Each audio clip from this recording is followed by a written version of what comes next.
Yo, equal and the same. Smash the chains. Hammer and Hank. Ada unbreakable. CPS crumbling. Bomb detonating. Rough. What? Yo.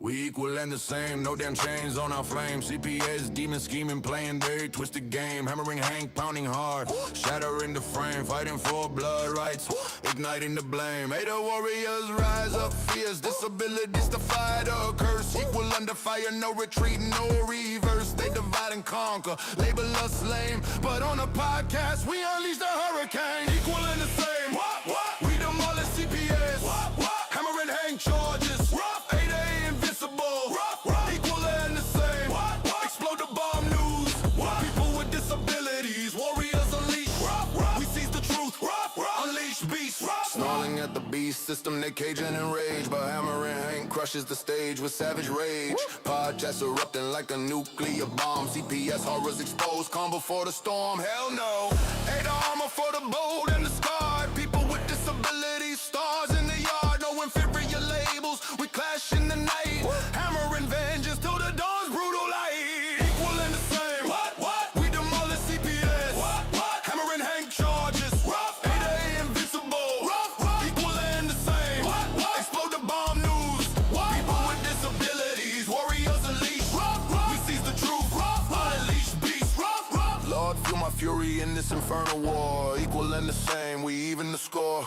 For every disability crushed and denied, hammering Hank obliterates with 8-8 tide. Podcast Mike scorching, breaking news bomb inferno. CPS imploding, truth's eternal bang. Equal and the same. Smack. We demolish CPS. Crush hammering Hank charges. Ada invincible. Equal and the same. Explode the bomb news. We with disabilities, warriors unleash. We seize the truth. Unleash beast. Victory. Victory.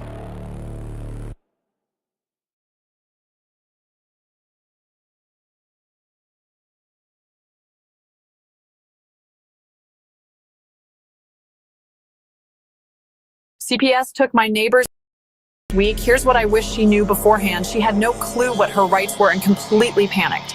That's exactly what you can't do. The difference between keeping your kids and losing them comes down to being prepared. There's this book, Stay Calm, CPS is Coming, that breaks down everything you need to know. Education isn't just power, it's protection. Grab it on Amazon or check cpsbreakingnews.com. Don't wait until it's your door they're knocking on.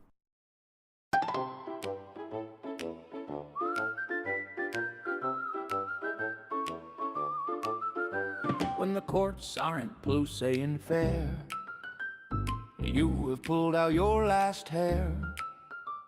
The law isn't on your side.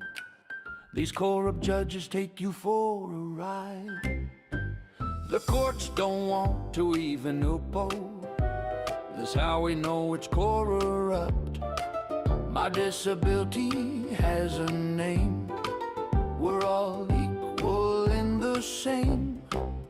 All alone in the courtroom floor, waiting for your hero to bust right through the door. It's hammering Hank every time. He's the one toeing the line. Hammering Hank, he fights for the weak. Hammering Hank, there for you if you can't speak. Hammering Hank is the eyes you don't have. Hammering Hank, making sure you're not last.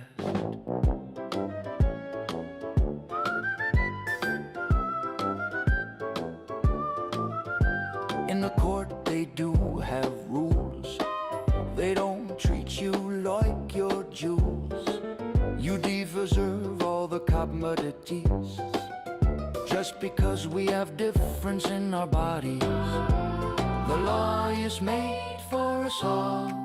They don't protect us that have files on. He's the answer man you need to be calling. He puts it to an even field. Hammering Hank, he fights for the weak.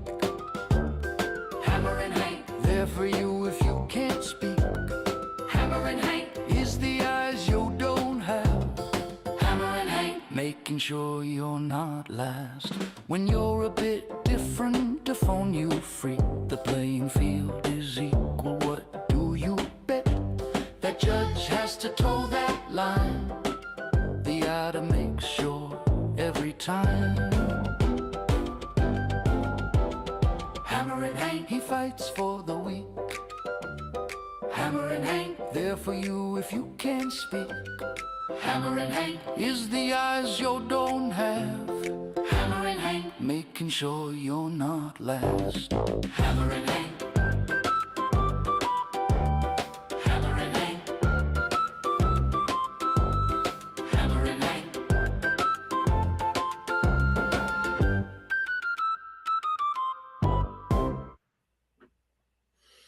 Well, hello everyone. 13126.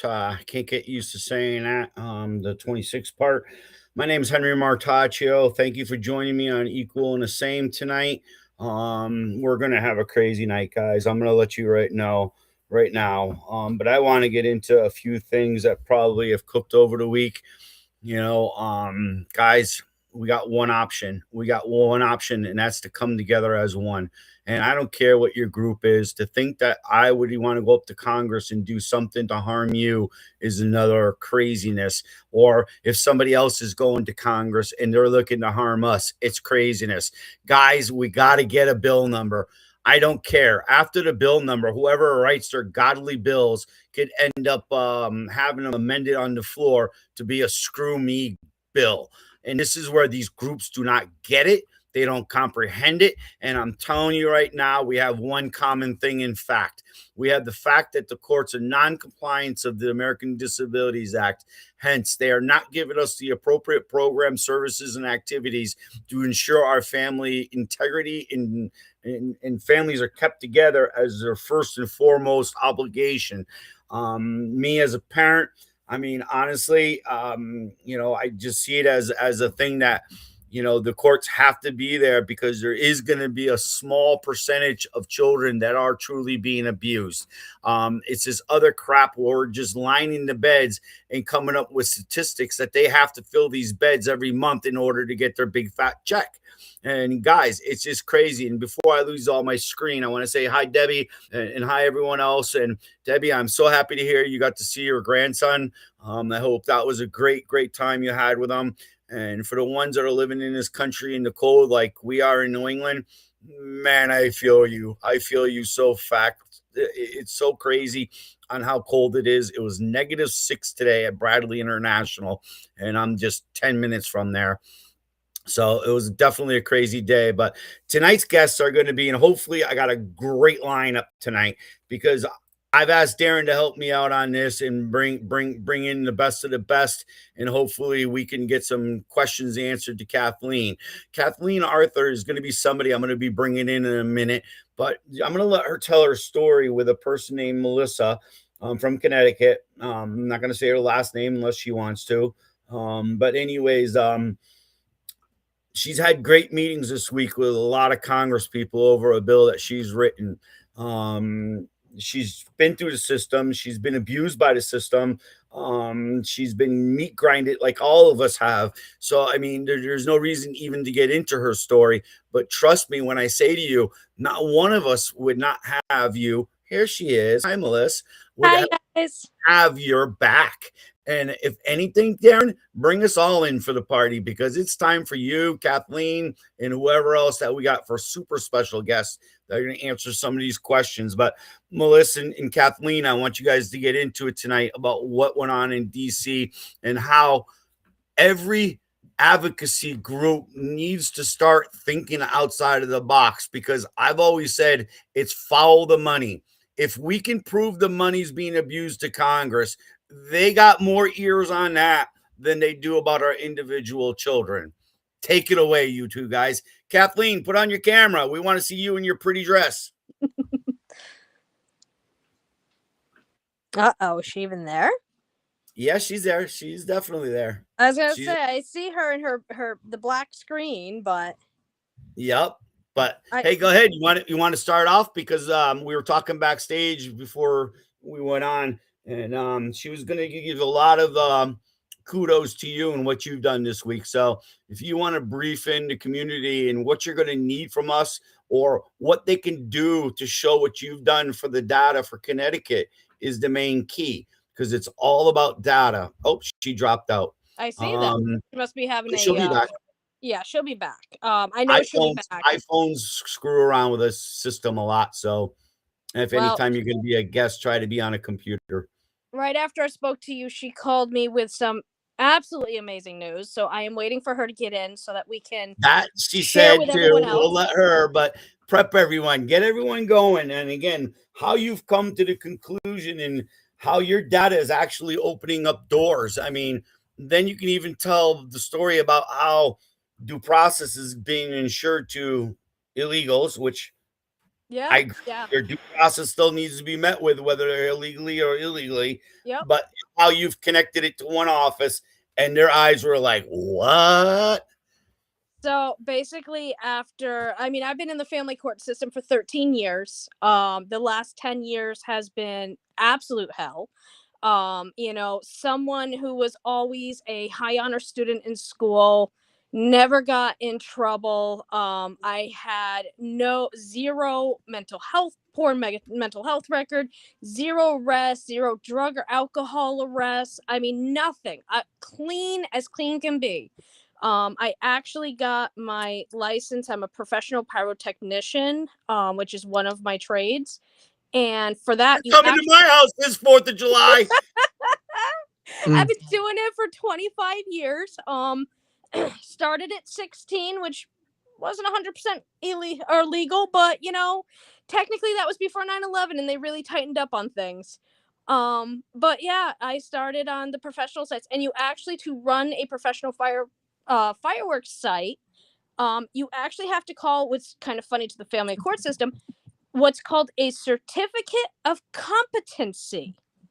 And it includes, testing and, going through the hoops and your fingerprints and background checks. I mean, the BATFE loves me. But then I step into the family court system, and all of a sudden, all this fraud is created on me.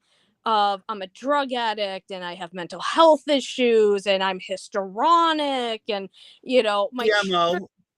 my children are in danger if I get them to school 10 minutes late, and it's insane. Absolutely insane. And I thought I was a one-off. The typical bullshit they use to run you down, because they obviously see you got money. If you got enough money to go play with fireworks and enjoy your life. And I never knew I needed a competency exam to shoot off my goddamn fireworks. Well, what you play with is toys. What I play with is to take down buildings. So you say. I'm sorry. I like my 2-inch mortar shells, and yes, I'll break the law and I'll drive over the line to get them. Dude, 2-inch mortar shells, we literally like those and have thrown them at each other. I know. You're 12-inch, 8-inch, 16-inch. Yeah, I know. Don't rub it in my face, but I got a nice big yard for you to shoot off all the duds you don't like. So I mean, when I went in, I was getting out of a domestic violence marriage. I had met my ex-husband in high school. We were friends for a year, dated for and we're married for a total of 15 years. And it was everything. It was very physically abusive, emotionally abusive. His favorite thing to tell me was I was as smart as a box of rocks, and no one would ever want me. I went from everything from being pushed into walls, knocked downstairs, loaded guns pulled on me. I mean, you name it. All the fun stuff. So we, when I went through the family court system and I started asking for protections for my children, because now the kids were starting to be the target and they were starting to come up with the bruises and all. Literally, we wound up where it just slowly. My first attorney told me she wouldn't even touch it. She was one of the supposedly the best ones, and she wouldn't even touch it. She told me she wasn't getting into, anything about domestic violence. And I went, well, that's weird, because that's not best interest of children. Like, I don't want my children away from their father fully, because they should have a relationship with him. But when my kids are coming home with bruises that are unexplainable, And, the kids are now having nightmares and tremors and wetting their pants. That's all signs of trauma. Definitely. And, it wasn't long before the false allegations to DCF were being made. And they put me into, what do you call it? Like domestic violence programs, women, and children who were in domestic So they violence can get situations. the kickbacks. So they can get the kickbacks. Yep. Yep. Yep. And Yep. I never, they offered me clothes and money. I never took any of it because I'm just too proud. I'll figure it out on my own. Um, but I did what I needed to, protecting my kids. And as time went on, and the violence against my children started to get worse, and I still remember there was a week of where my son, my oldest, was going to school, and we had like a week and a half, 2 weeks of straight direct, downpours. And my son came home with these really big bruises on him, and they weren't normal. And I sent my ex-husband a message, and I'm like, hey, do you know where our son got these bruises from? He's like, oh yeah, he got them on the playground this week. It's been raining all week. There's no way they have not had outdoor recess. So It's I double checked with the school and his teacher, and she's like, no, it's been raining all week. We haven't had outdoor recess at all. wow. So I wound up, bringing this to the courts, and again, all of it got dismissed. Well, fast forward, everything kept getting dismissed. Everything kept going, and Which next we thing, just let the audience know we shared the same judge, yes, Judge Sluger, the scumbag of all scumbags that yeah, would now protect the state over vaccine damage to my child, which they purposely segregated me as the fit father, had no right to do, and gave him to a third party. yep. So just to So let the community know. But I mean, so we're getting a well wrapped around picture. You're a stable person because you got money, because you got connections, or whatever reason they decided to ram it right up yours yep. because they got to fill up the coffers every month. And how do we know they have to fill up the coffers every month? How do we know this, Melissa? Because we found it. So Title How did you 4, find it? This is where we want to lead into the show tonight because I need other states to start composing this data the way kind of Melissa has done it. So please Melissa, get to the chase. Go straight for the throat of what's going on, okay? go so for it. basically what happened is I created a bill about domestic violence, protection of children, and the Title 4 issues. And we just went down. I was with Kathleen this week, and we went down to Congress, and we had a lot of really amazing meetings with staffers and the offices, really listening. Some of them were even giving me hugs for what I've been through. And one of the things that we have, is the biggest issue in family court is there's zero due process.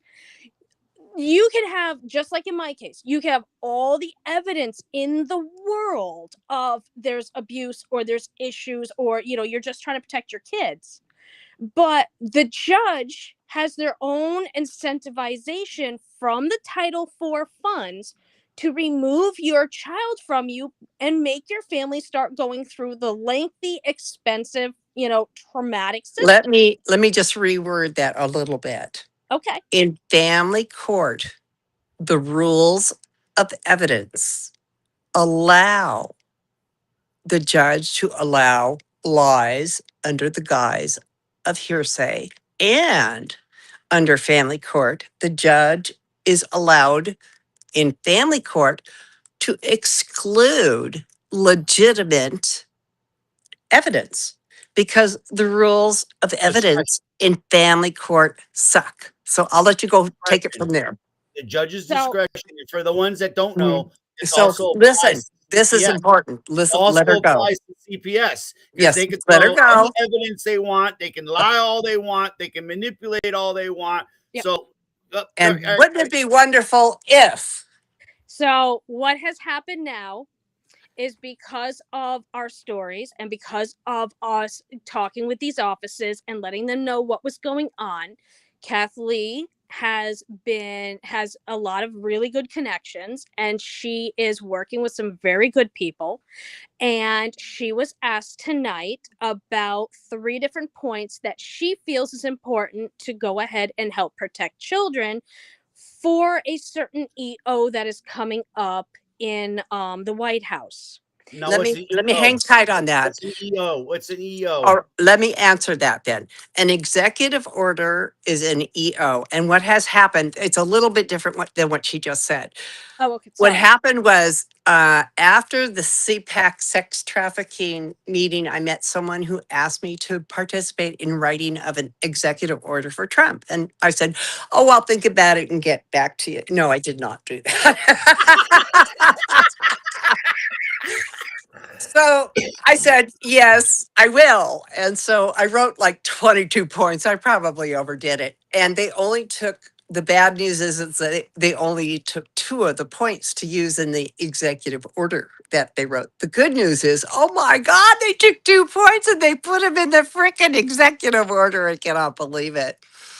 So that has already been done. Trump has already signed that order. So what we're doing now is we're not going to get a new executive order. What we're doing is working on the old executive order because it really only gives you 180 days to come up with all this shit, basically. So the EO that we're working on is the old executive order, but we have 3 categories that we have to work in: housing stability, the sex trafficking issue, and like regulation issues. Okay. Yes. So it's under that umbrella. Take it away, kiddo. So basically, because of the fact that I was able to let people know, and I have been sharing the facts and everything about how many children are being abused, when Kathleen was contacted about what needs to be seriously changed, and what her 3 points are for the additions to this EO, one of the ones on was for housing for children.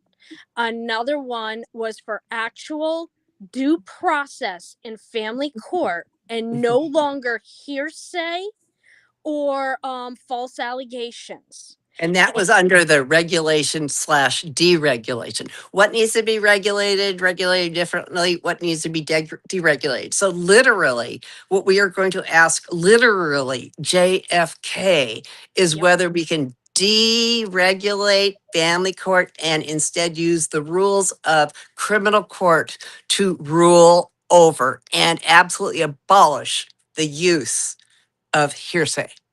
And what that does is it goes ahead and it makes it so it's no more he said, she said. It's no more of this, one party without any evidence.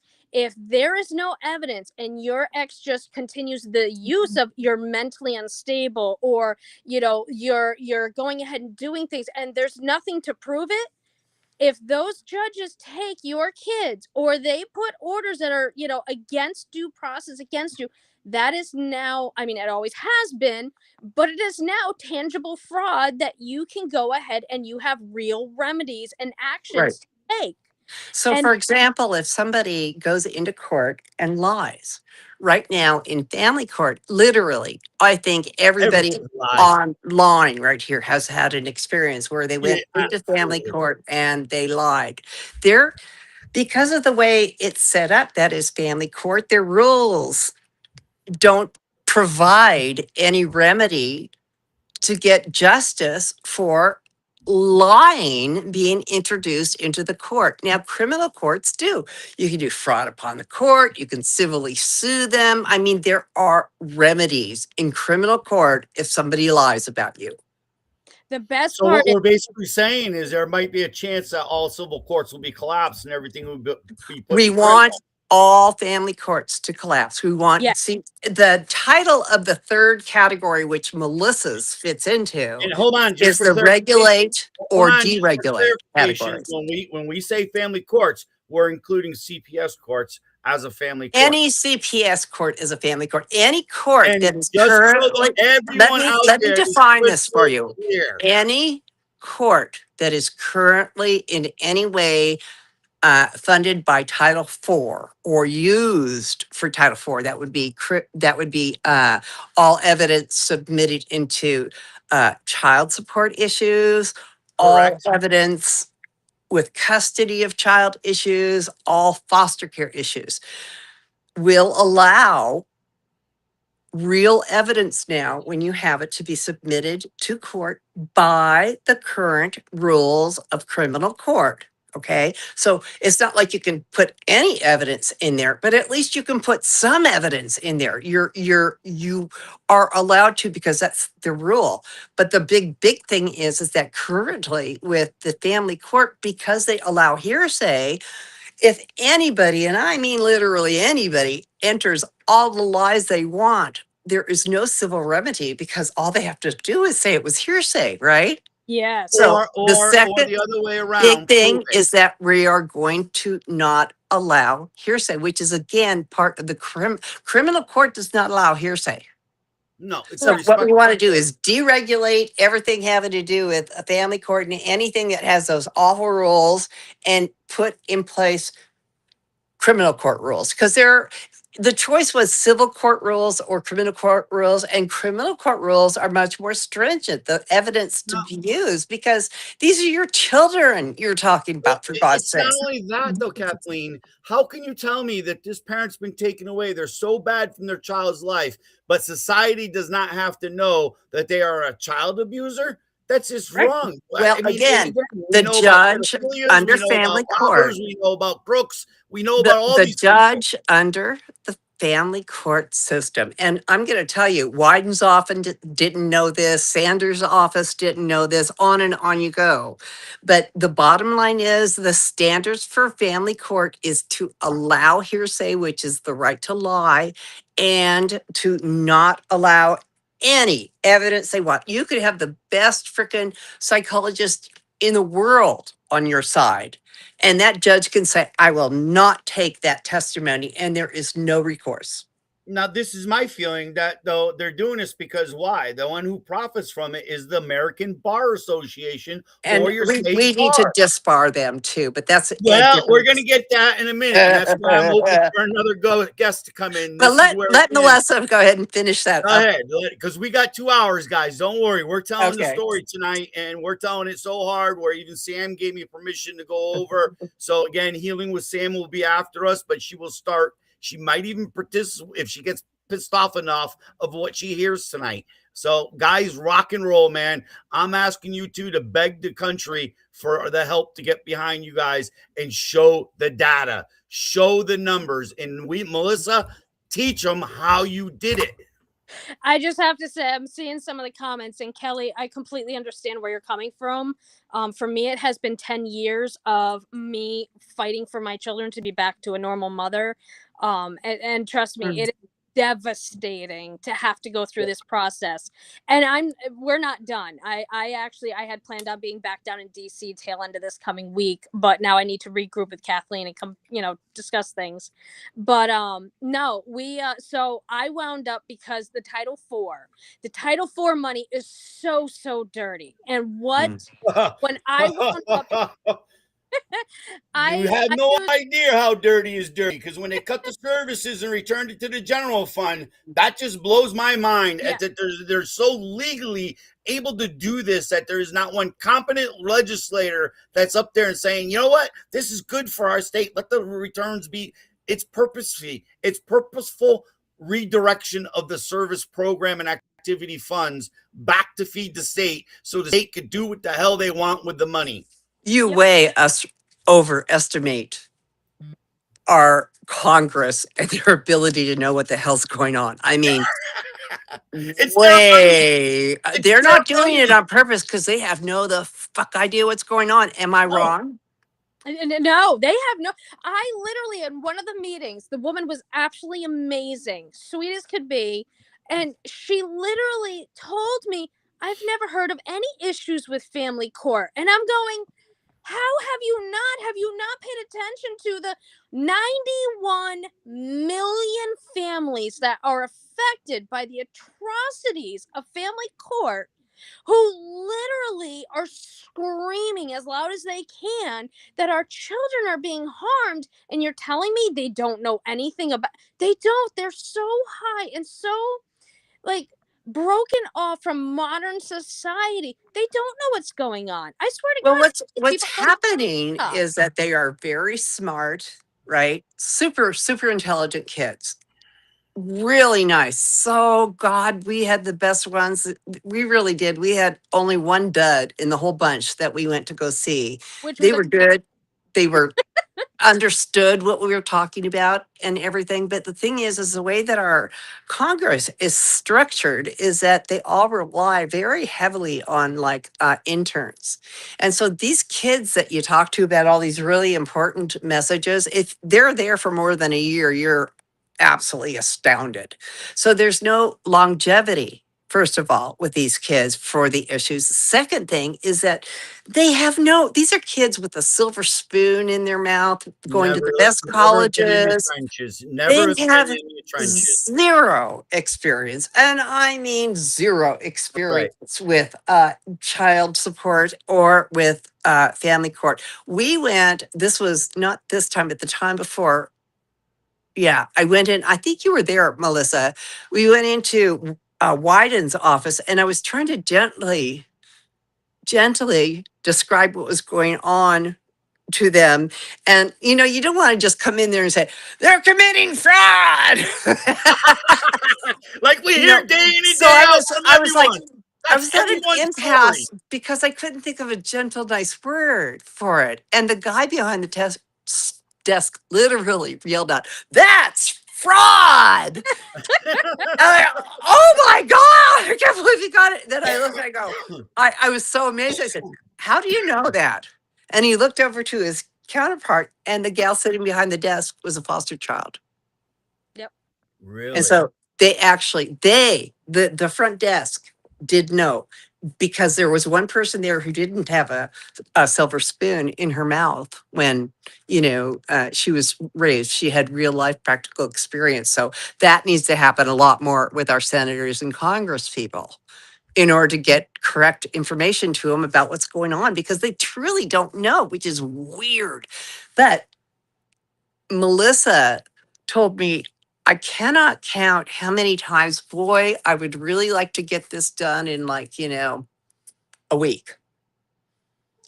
And I told her, I don't know how many times, no way in God's green earth. But what has happened is that 11 hours ago, my friend wrote a proposal that was hand delivered by JFK's sister to JFK. And then they came back and they wanted her to do these 3 categories for them. And we're going to be working on these over the course of the week. And I mean, they're going to be easy, frankly, because we've got all of them covered. And then, it's going to be kind of like, I believe hand delivered back to JFK, to Bobby at his house. And the But best it's part, either his sister or sister-in-law. I can't remember which, but one of them.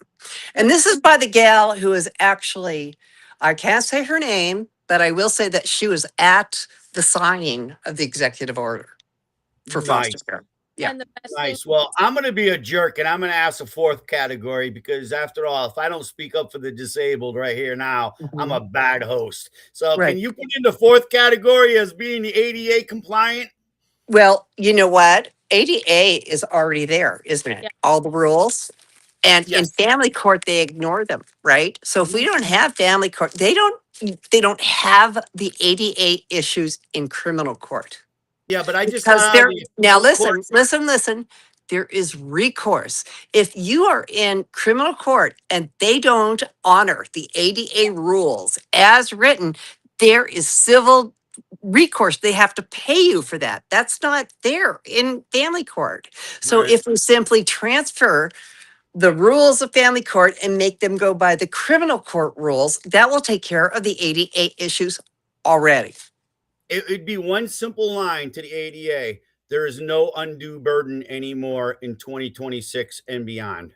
It's going to get it done. And not only are we going to remove it, but I am absolutely firm on the fact that we need to start adding.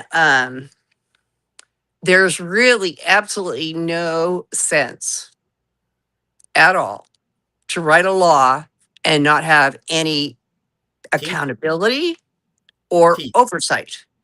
And Congress has literally been writing, tons of laws without any oversight, accountability, you know, or anybody like to be in charge of making sure it's going okay. Or on the reverse of that, somebody who knows what to complain to when something's going on with the federal government. Their ability to like figure out who's in charge of which problem is not good at all. My feeling it should fall in the Department of Ombudsman's.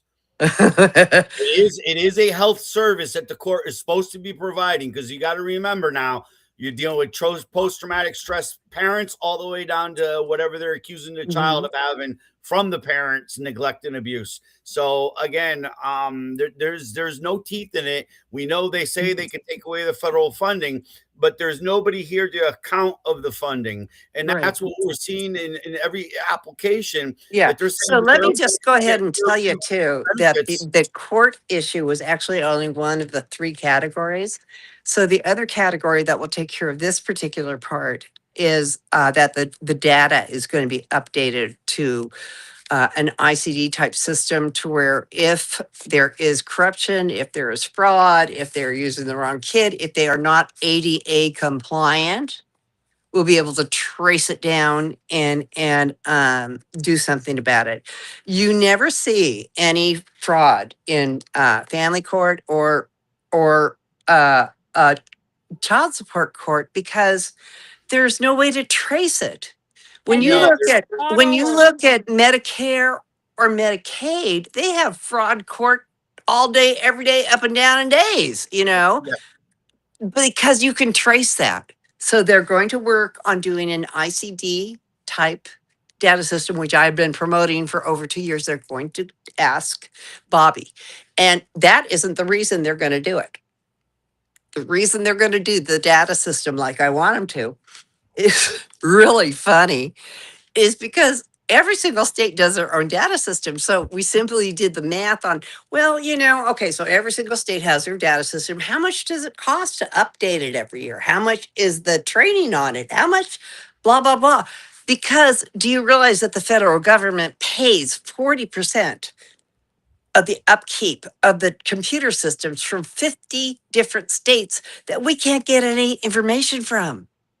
This is And, kind of a no-brainer. So yeah, they're going to be and doing that's that. 40% yearly budget. That's a 40% yearly budget, you'd say, or That's overall on a they grant. no of what it are. So for example, if you have a specific computer system, like let's say you have ICD like Medicare or Medicaid does, right? Mm-hmm.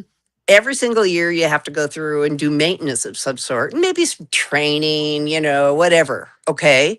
So out of the 100% of the cost of whatever it costs for just the regular old maintenance and update and stuff like that, the federal government pays the states 40% of that. And this could be huge money. This is huge money. So instead of doing that, paying a lot of money for no information that nobody can tell what's going on, we're simply going to convert it over to ICD, because Medicare and Medicaid is already doing it. So there's no loss of confidentiality.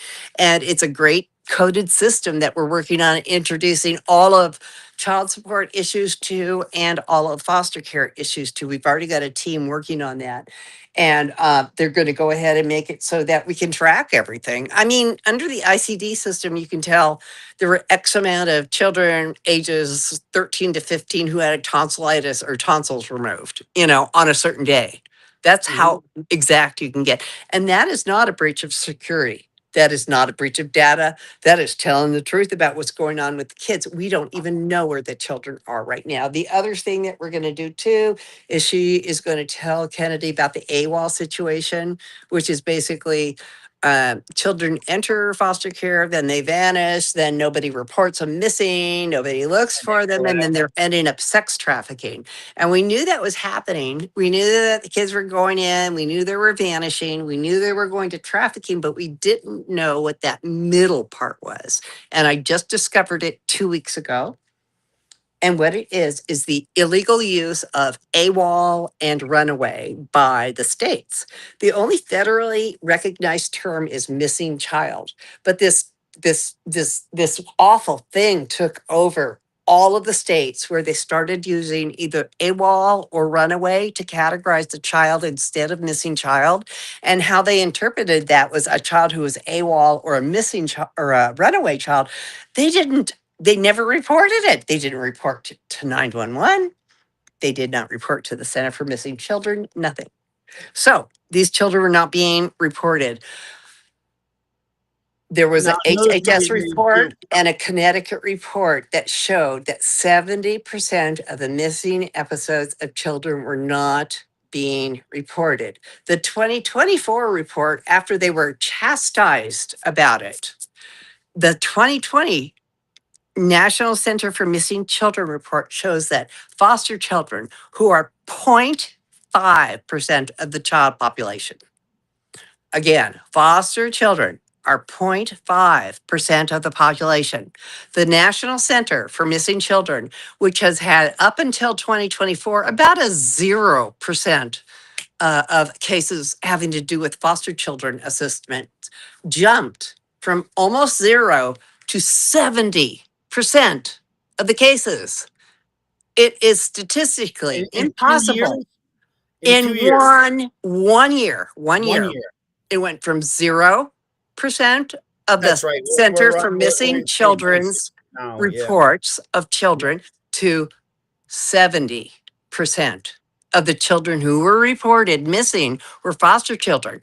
Now, Melissa and I took this to our meetings, and I explained to them that either we have a tsunami of kidnapping of children that are our foster children, right?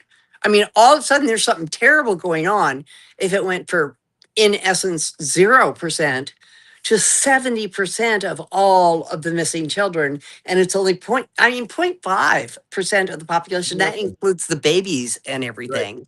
The actual population of just the target population, which is females from 11 to 18, I mean, it gets much more narrow, much more statistically impossible, frankly. Mhm. And so we found the leak. And the leak simply is the use of AWOL and runaway. So No, one bill, one one. one amendment to one bill will fix the leak. And the amendment is we're going to charge actual accountability. And they love this. This they love.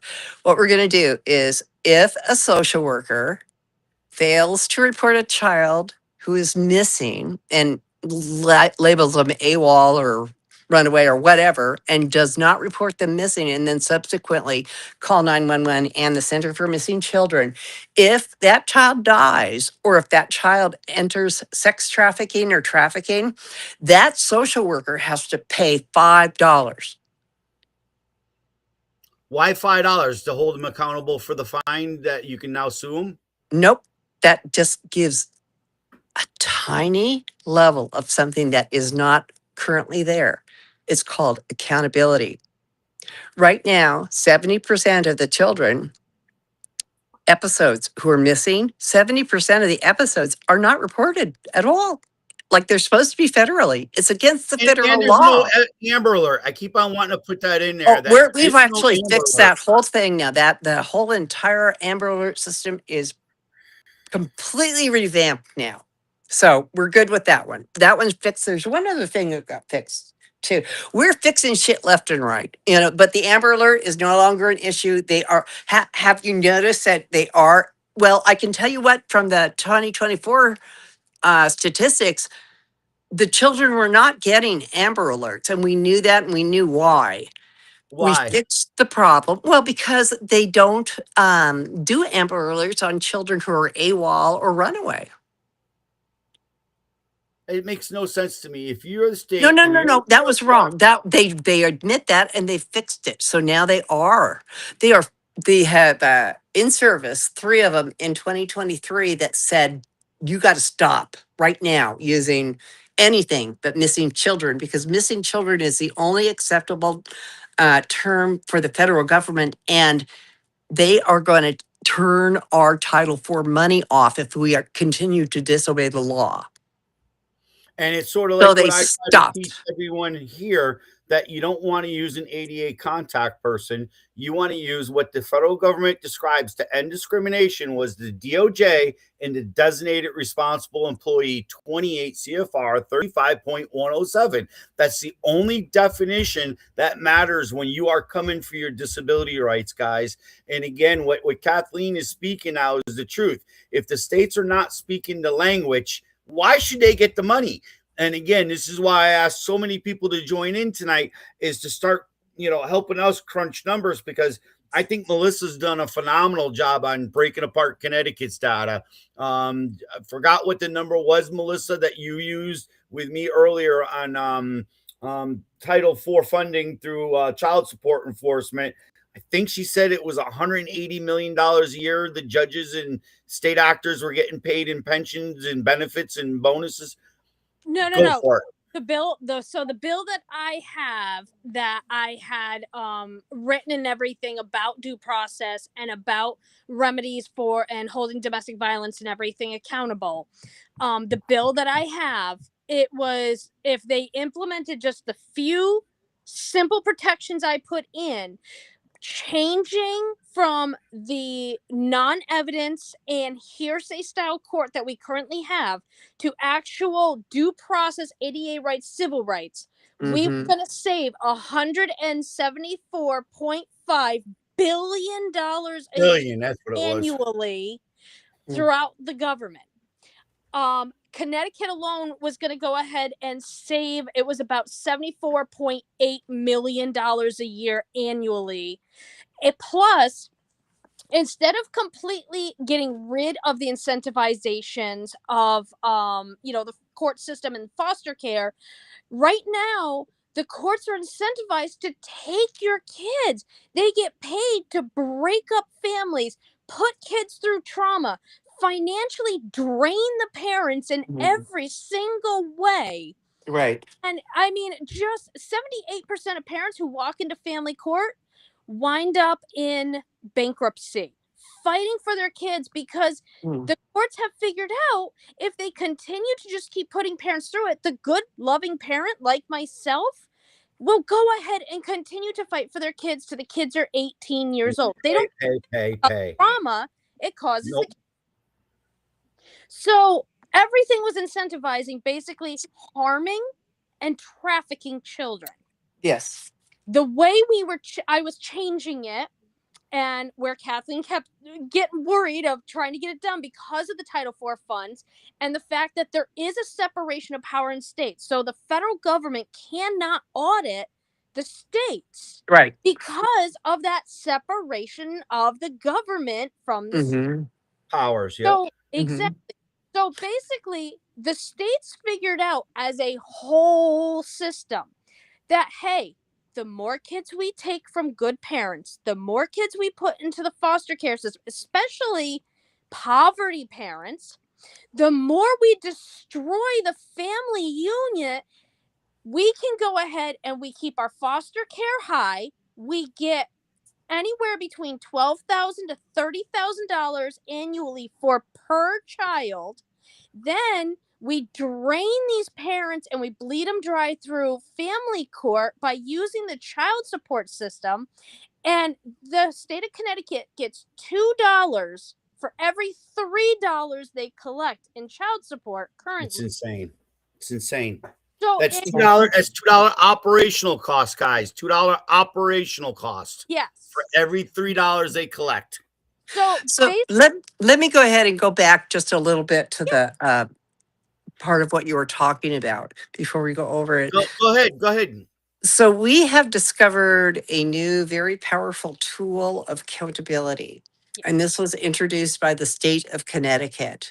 What had happened was we went to the state senator, we told him about the fraud. So his representative went to the Secretary of State in Connecticut, who did the very first ever state level audit on HHS.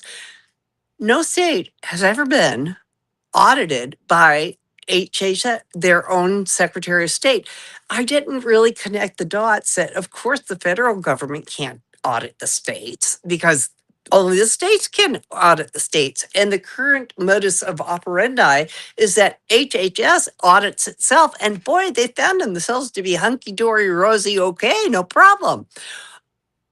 The state level auditors are independent and they can ask the hard questions and look for the hard questions. And so they were specifically looking for children who were entering foster care, vanishing, not being reported, and then ending up in a trafficking situation. And that is exactly what they found. Now, the new strategy is that we are really, all of us, we've got about 4 or 5 people working on pressuring your state auditor to audit HHS in a Connecticut style audit for all of Title IV funds. Yeah. And that will uncover, so much stuff. But I'll also tell you that who your, I don't want to say enemy is, I want to say adversary is going to be in this fight is the state attorney general. A lot of people think that the attorney general fights for them. He does not. He No. fights for the state. Nope. Okay. They do not fight for you. They fight for the state. And so the state auditor will fight tooth and nail to avoid any kind of audit from the state auditor, which is an independent body. They should be afraid. So they are really, really, really going for it, trying to stop this. But we, the people, the state auditors, it's really sort of funny. The state auditors in Connecticut did this. They stand by their result. They had a 3-hour meeting with HHS and legislators where they actively were videotaped trying to figure out how they could legislate to where they would never be audited again. That's how crazy this is. Yes. And Yeah. so they've already done it. And so what happened was the state auditors in the different states of, they talk, right? So the state auditors are actually kind of like, they're like heroes without capes. They're heroes with pens because Right. they're being bullishly stubborn that protecting children is more important than protecting the state officials who are not reporting them. Yep.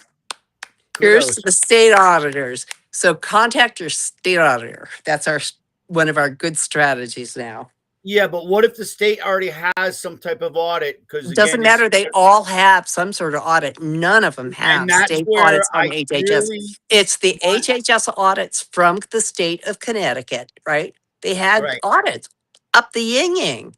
Then the state audit came directly behind them and contradicted all of their findings. So that proves right there that the state audit results were false. So basically, right now, what I'm saying to you is because my whole thing about tonight's show is to get you more information broken down. Because again, kudos to Melissa for breaking apart Connecticut. And Mhm. again, you still haven't told the story on how you did it. But this is my hope that we're going to teach everyone where to go and look for the Title IV funding. We don't care. We want to know what the abuse is in your state so that we can now take this to not only say Connecticut's doing this, but Uh-huh. look at also Kentucky's doing it, Rhode Island's Mhm. doing it, California's doing it. This is a whole new game that they could be broken apart about. And it would only give more fuel to the reason why Trump needs to pass an emergency executive order. Mhm. Guys, this is again the fastest way we can get it done with no arguments. We don't want to open this up.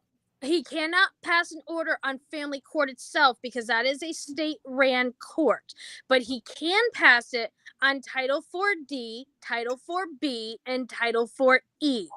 And Mhm. that's where, see, this, when I wound up, because there are audits in Connecticut in the past few years, I went in and I pulled from those audits and I put it through and I started finding where the Title IV money was coming in. And then I just quickly ran it through a really good pro AI style program I have. And I told it specifically I want it to break down and figure out every penny that's coming in and where it's going and how it's being used. If there's anywhere that the money is going that it's not supposed to by the Title D, Title 4B, Definitions. or E, I want it to pull it out and show me. So it wound up, it ran it because I did this while I was sitting in the Congressional Senate cafeteria. That's even funnier, guys. She did this shit at the Capitol. I sat there for 2 hours digging into research and digging into things. It I gotta say, would be pretty good so there. incredible because you guys got the tools to even go deeper than Melissa can. But So, in response to your question though, is like, what can your listeners do? Right? yes. Everybody's all ears. What can your listeners do to make sure that the family court is defunded and that the state actors start reporting children when they're missing? What can you do? So the biggest Right thing is, now, the yeah. most important thing, and I am not kidding, it sounds as boring as snot, but you've got to contact and get a group together actually to work on it together. Contact the state auditor and demand a Connecticut style audit on the state.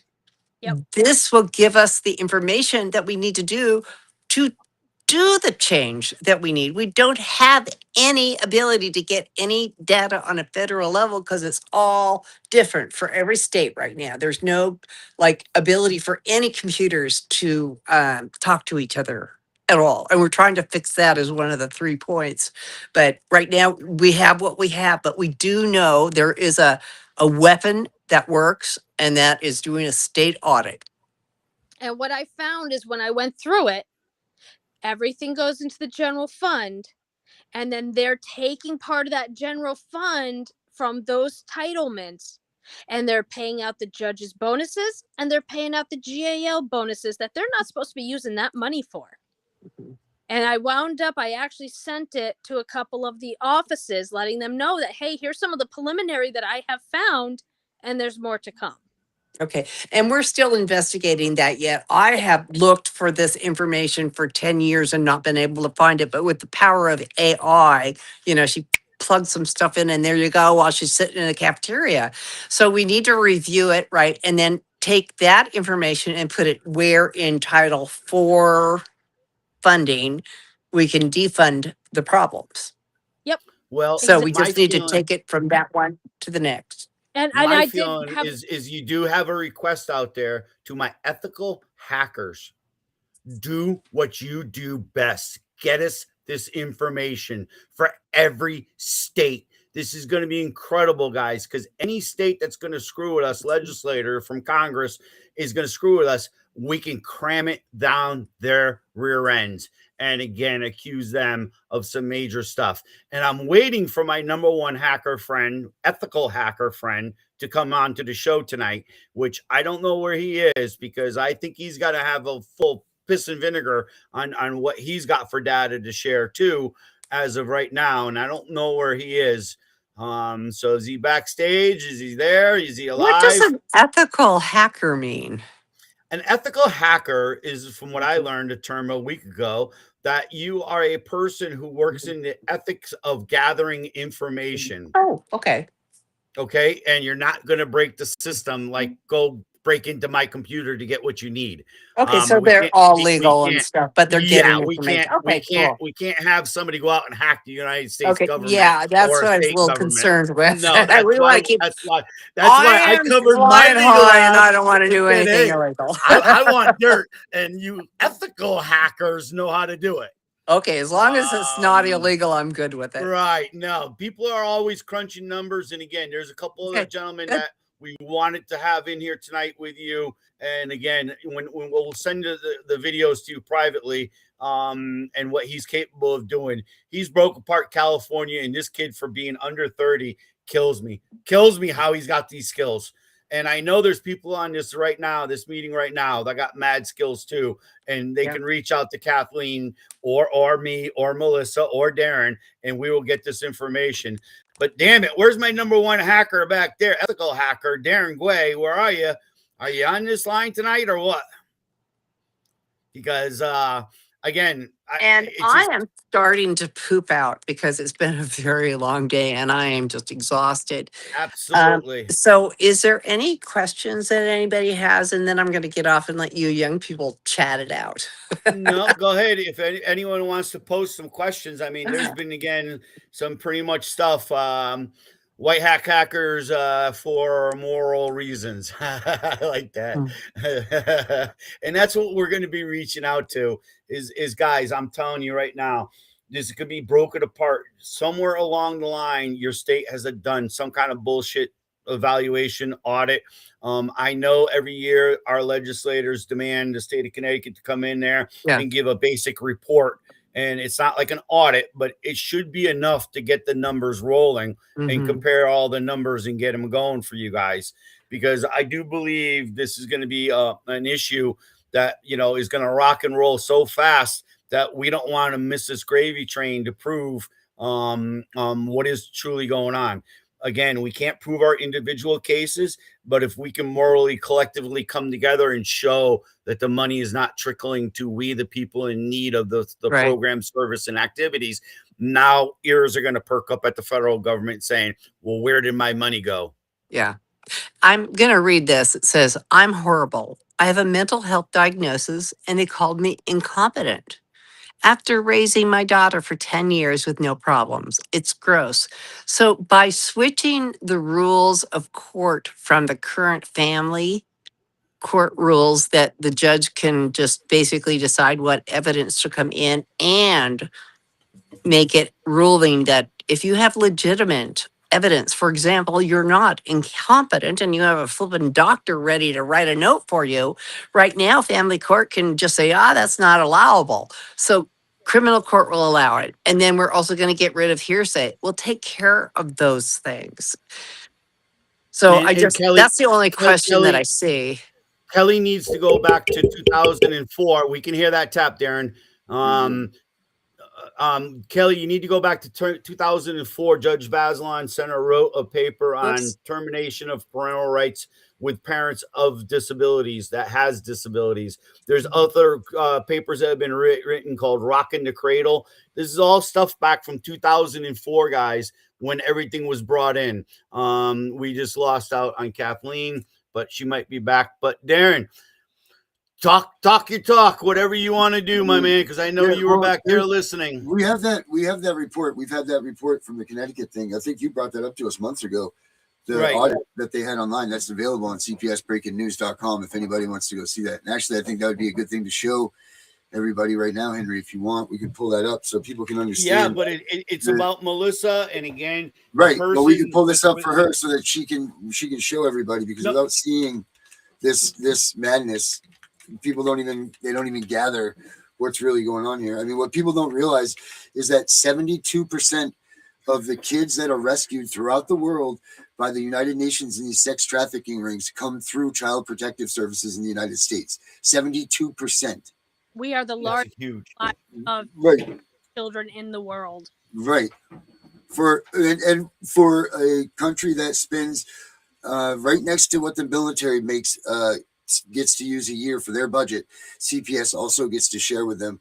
And how is it that we can have that many kids trafficked in a country that's spending so much money on the protection of them? And that's that. And the other thing, though, I wanted to ask Kathleen before she left is, we all talk about this, like what's going on. The kids are getting trafficked. As far as Henry, as far as the Amber Alert system, yes, we do have the Amber Alert system, but it's been weaponized. That Amber Alert system only works if you are a child in CPS custody and a parent goes after that child and takes them. Then you'll see the Amber Alert come on in 2 seconds. As soon as a state raised child now is taken back by their real parents or kidnapped, not even kidnapped, you can't kidnap your own kids, but when they go and take their kids back, what they say is illegally, that Amber Alert system will go on. Tell me the last time you saw a kid that was just taken. actually taken, physically kidnapped by some stranger or whatever, an audit Amber Alert brought up on them. I'll bet you that you won't even find one. All I of the can't kids that we remember. find are in the Amber Alerts are kids that are in CPS custody. Mostly in that their Connecticut, parents it's fell back about to get. fathers. It's about fathers having their Right. custody of the children past the time that they were supposed to drop. And again, they immediately call. This bullshit of again, a 24-hour notice on a missing child before you can report somebody missing is bullshit. You got 4 hours, especially when you know the child should be going from school to home or school to the DCF detention center. I'll call it, you know, because again, that's what they are.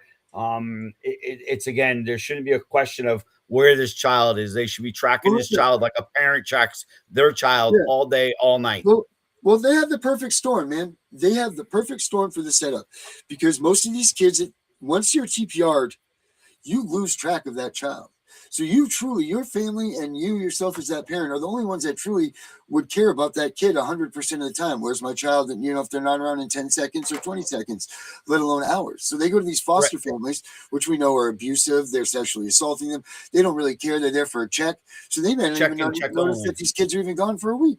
Who knows? But they don't care. They're still getting a check, right? Because the parents of that family, of that kid, they have no idea. We've lost touch. We've been TPR'd. We don't know where our kid is. We don't know if they're making it to school. So if that kid vanishes and they're not keeping tabs on him, that kid's gone. And you have no idea. You don't know anything. You know nothing about it. It's really the perfect situation. Like, this system is working perfectly for what they designed it for. But Melissa, how many kids in, what was it, in Connecticut ended up that they were missing that nobody reported? 36,000 children. Come on, right? 36. That is not a oops, we forgot here and there. That is a deliberate. We are not saying. And what's sickening is they got all those funds for all those years for who knows how long, and there is no accountability of getting those funds back, holding any of them accountable. Nothing. But it's coming. It is coming. Now, basically, for the ones that don't know, we're dealing with a state that's 3.4 million roughly population. My town is about 40,000 people living in a whole town. So you're talking about missing a whole fucking town, dude. A whole town gone, wiped off the face of the earth, but we're funding it.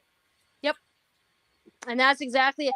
Title IV, as it stands, needs to be completely wiped out and redone, because Hillary and Bill Clinton put this in. Now, who do we all know, loves to play with children? Pedophile Bill. Everything. And goes ahead, and they're the ones who created this entire system that all of these parents are living under today and being destroyed, and our kids are being destroyed. I know I've got 2 kids with my ex-husband that are absolutely destroyed and will have trauma and effects for the rest of their lives. And there's nothing I can do about it because I was silenced for the past 10 years. And when you bring the facts and you bring the issue, you're called mentally unstable. Now, you're on that crazy. aspect, You're a drug addict. You're everything. You're all this stuff. You need to go. You're abused. You're domestic violence. You're all of these things. Yes. On that note, I got a question, Melissa, for the audience. This is how good you are. What would be the repercussion if your bill is passed the way it is today on your accountability to hold people financial responsible for the abuse and neglect in your life? So if the due process goes in like it's going to now, and I can finish getting the rest of my bill passed, in my opinion, because this was all on fraud and parents were put through hell for no reason other than a fraudulent judge and system. Not only for profit. Yep, for profit. Not only will you be able to get back all of your money from your GALs, your the opposition attorney, any supervisors, mental health workers, anything like that, but also the parent who committed the fraud with false allegations who took your children, go ahead and they have to pay back all that child support with interest. And I know my number's a little high. I'm sure Congress is going to say, let's go a little lower. But right now I have it suggested that for each month your child was taken wrongfully due to fraud is $100,000 fine to the state. Ooh, dog. Intervene. They did not go ahead and do the investigations they were supposed to, and they allowed it to happen for profit.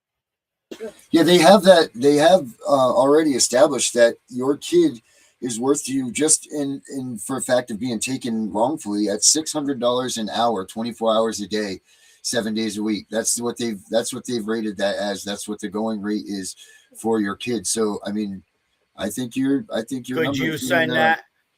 That's what's that? 600. Light. So 600 an hour. You're fucking 24 hours. You're talking. Mad cash times 30 times that blows away the 100,000. Yeah. Have that right here. So Melissa, this is the kind of data, guys, that when we're sitting here talking, if you got data like Darren's got, get it to us to get it to Melissa. And I don't know if you want to share your contact, but you're more than welcome to at the end of the show. Well, yeah, for her through us, yeah, we're good. There's a private chat all the way to the left of the bottom. She's on her cell phone. She doesn't have it. That's right. So Melissa, you can decide what you want to do there, but I'm telling you, another thing I asked Darren to do today when I knew we were coming on was to try to pull in some big guns on the fact of the ABA bar association or your state bar. How can Melissa go about dissolving the state bar not to be intervening into families, guys?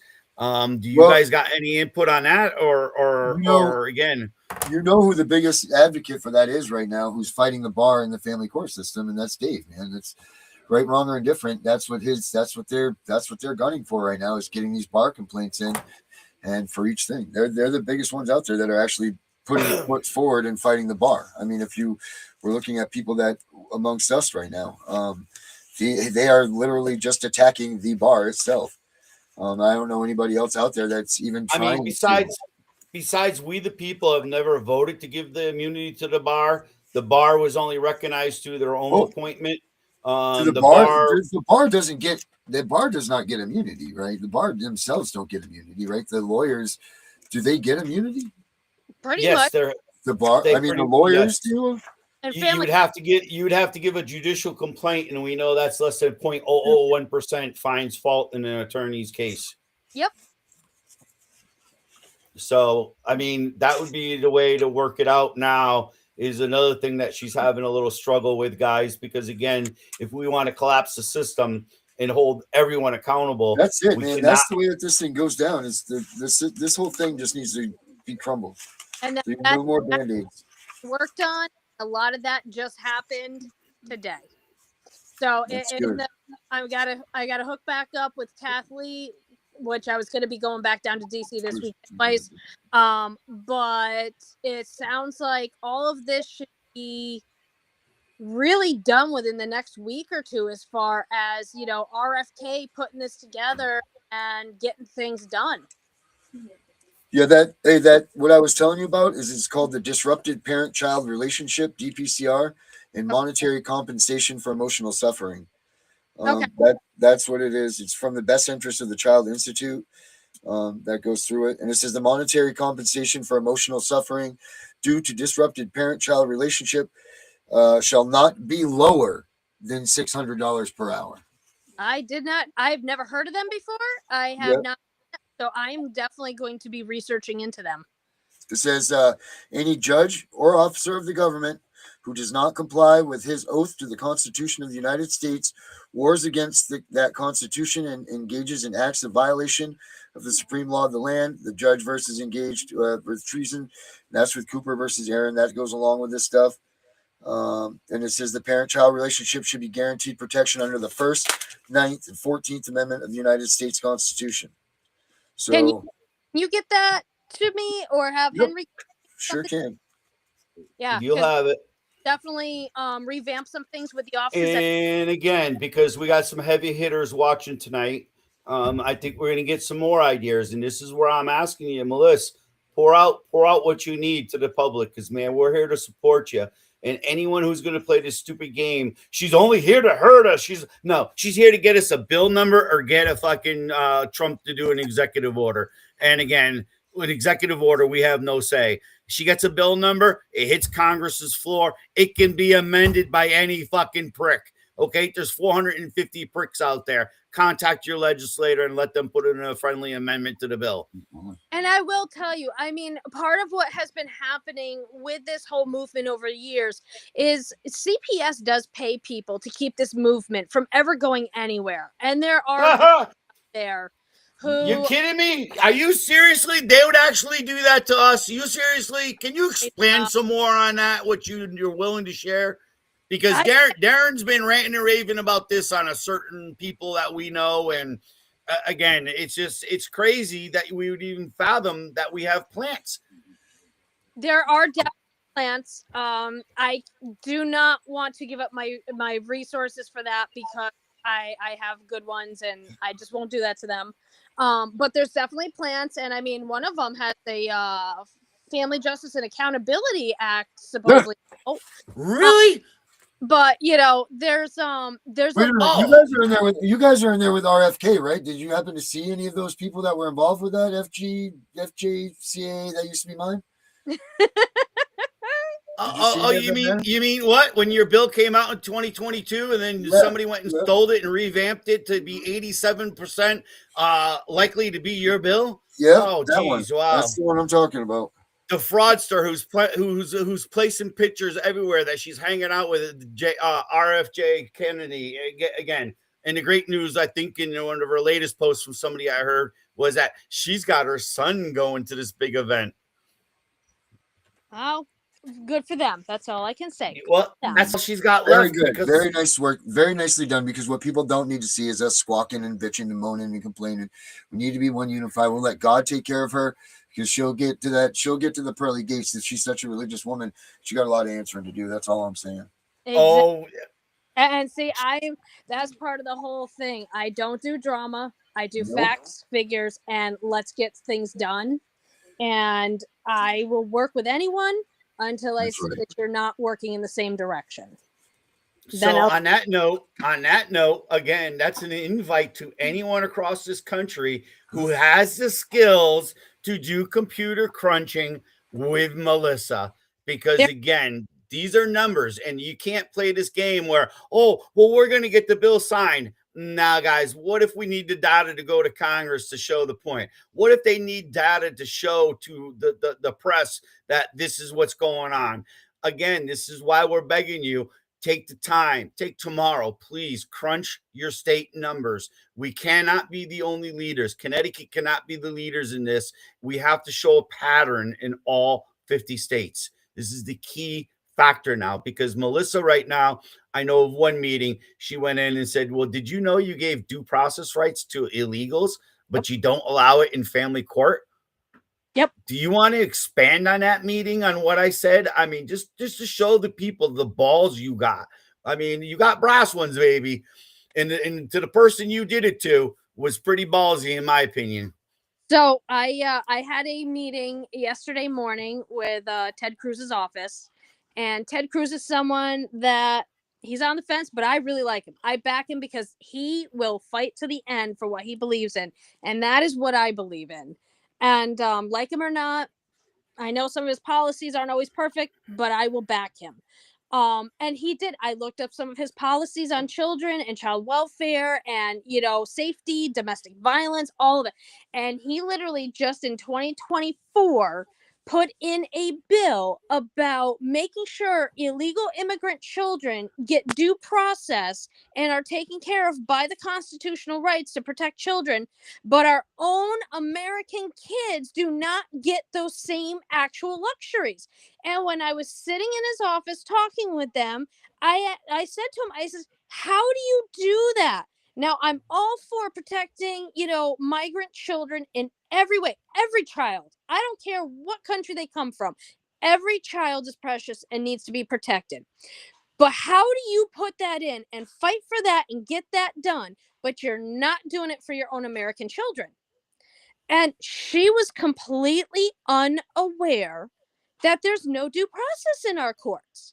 And when I explain the atrocities and the numbers and the families that are ripped apart and everything, she had no clue, none at all. And like I told her, if Ted Cruz cares about children's rights and children's safety the way he does, then he's going to not only sponsor this bill, he's going to go into Congress just like he did for the immigrant bill, and he is going to fight for those kids just as hard and get this through.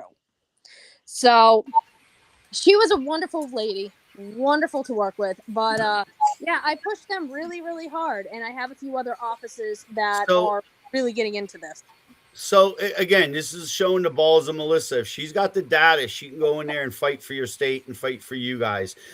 Tina, I don't know what you mean. Can I ask permission in court on Wednesday to talk about my cases to the judge if my lawyer doesn't say anything? Right. She's The asking the only thing I know you could do for a fact is your rights to engage underneath your ADA accommodations. Fuck your lawyer. Start filing what you need to file for your ADA accommodations. And what she's your saying lawyer is, I think what she's asking though is, can she ask the court for her to have a second with the judge? Can she speak to the judge opposed to her lawyer if he's not going to speak up? Is I think what she's asking. If she's looking to have an in-camera meeting, that means all sides would be there in the judge's courtroom. And no, I don't know about you, Darren, but I've never heard of that. But you may speak to a judge about your ADA rights. So the judge may ask if anybody has anything else to say before that meeting's over with, and at that point you can speak up and speak your mind, because I've done that myself. But typically, no, if you're just there and it's just kind of a hearing to go in there, and it's like a standard thing, if it's a review hearing or whatever, until the judge opens up those lines of communications, you cannot, because your lawyer is your advisor. Now, you might get a judge that you might be able to blurt out and just be like, Your Honor, I've got something to say. My lawyer's not going to say it. Do you mind if I speak freely to the court or whatever? And the judge might have sympathy for you or might want to hear what you have to say. But there's no guarantees in that. So I would say you know what? This is the fight of your life. Do whatever you feel like you got to do. If you don't feel like you just do whatever. Don't let anybody tell you what you can't do. This is the fight of your life. If you feel like you got something to say to that judge, then God damn it, say it to that judge and see what they say. That's all you can do. You don't know until you try. And I'm sure that they're seeing more and more kickback by people, so they're getting used to these type of things. But typically, like, the official way would be wait till the judge says, does anybody else have anything to say in this matter? And then you would speak up, because normally a judge will say, ma'am, you can't speak. That's why you have a lawyer, and so on and so forth. But she says it's been taken over a year. I'm assuming this is a termination proceeding. And if that's the case, there are guidelines by federal establishment that says they have to do XYZ in a certain time frame. So you really have to define whether this is family court or this is, again, they cannot let the reunification just lapse for over a year. There has to be. And Melissa, how can I get in touch with you? I'm already willing to fight because I have enough. Yeah, Melissa, we'll get you in touch with Tina. It's again, however you want to do it, Melissa, you're open to do it if you want to do it. But if not, she can get in touch with us and we'll get it to you. No, Kathleen has been sending a lot of different people with me. I am listening to everyone's different opinions and views. Mm-hmm. I've been putting a lot of things together, not only about the due process, but I'm also working on the domestic violence side and protections. And I'm also I was doing child support and everything. So now that we've gotten a large portion of what we want, I got to reconvene with Kathleen and see about, how we amend the bills that we have and what we have coming up. We're not done. There's still so much more that's going to be coming. And all of this is being incentivized. And the way I have been explaining it to all of the congressional offices this week is, we have a massive issue in this country. Our birth rate. It's actually an emergency. It's a crisis. Yes. It's a crisis. It's a crisis. Our birth rates are down. The younger generation who has gone through the family court system was the weekend kid getting packed up, going back and forth, not being allowed to see family members, don't want to have kids. Trauma. They don't believe in marriage anymore. They don't want to have kids because they don't want to be in the same system. Our country incentivizes divorce. We have a 50% divorce rate. And I mean, any counselor you go to try to fix your marriage, they're like, well, maybe just give it up and, go ahead and start into the family courts. And it's like, why do they do that? And they do it because it actually profits them more, and they're getting paid by the states to do that to keep the system and flow going. Mm-hmm. So Absolutely. my whole thing in these offices, which none of them could say was wrong, we need to start putting the money and the incentives back into the nuclear family unit. We need to Yes. There you go. supporting our families, not just the welfare system or anything that we have right now. Like, that's not. I used the example this week of, if you have a parent that has, say, mom or dad has passed, they are going through post-traumatic stress from it, the house goes ahead and becomes a mess, and now it raises to the level where someone calls DCF because, oh my God, the house is a mess and kids can't live in that. They take kids for that, for a messy house. Mm-hmm. No, we should actually be sending in a maid service to clean that house for them, to help them out, and then help them with the mental health issues that's going on properly, and keep that family 100% together. That's what Title IV is supposed to do. That's what it all wasn't created to do, was Right. to give these reunification. Title IV calls for reunification. And it also says in there, once reunification is wiped off the board, Title IV funding is supposed to be seized.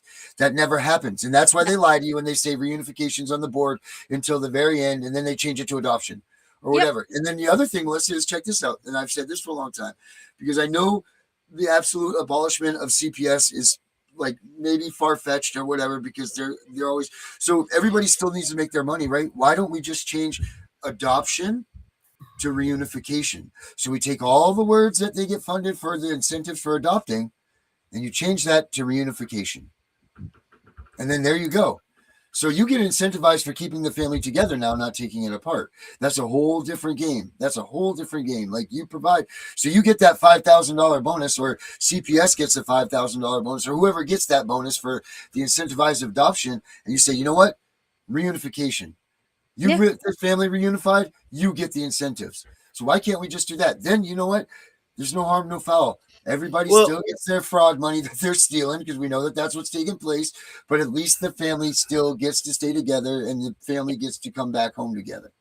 And you know what? A big thing is that they do this under too, is that alcohol abuse or drug abuse dependency. I'm sorry, when that parent becomes clean and serene and decides finally to grow the fuck up, for better words. The Supreme Court's already ruled that doesn't affect, that has nothing to do with the quality or being a parent. That has nothing to do. That's an own personal health issue, so on and so forth. The Supreme Court got it right there, over and over. It has nothing to do with your effects of being a parent. And again, at that point, they should be reunifying that parent. And again, they should have never taken the kids. Anybody that knows anything about recovery, first of all, knows the number one thing that you need when you are in recovery is a solid core. You don't break apart someone's family when they're in recovery to try to get better. What does CPS do? They come in, they break away your husband, your wife, whatever you are. They take your kids away from you, all that. How do you expect a person to recover from drugs or alcohol when you've done that? When you've removed their entire core, made their family hate them, all of that stuff, you cannot get someone to absolutely recover in that situation. It's non-existent. It doesn't make sense. It's a complete farce. They have no business being involved. And which one of these people are the professionals that are the ones that even diagnose this? You're telling me that a caseworker that comes to my house can tell me that I'm an addict? 2-year social security, 2-year psychologist degree, Well, see, social worker.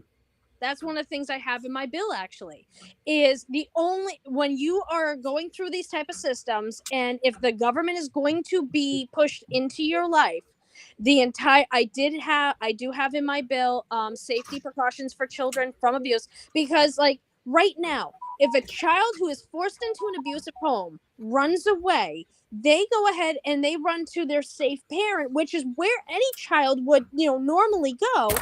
That parent gets arrested, goes to jail, that forced back into the abusive home.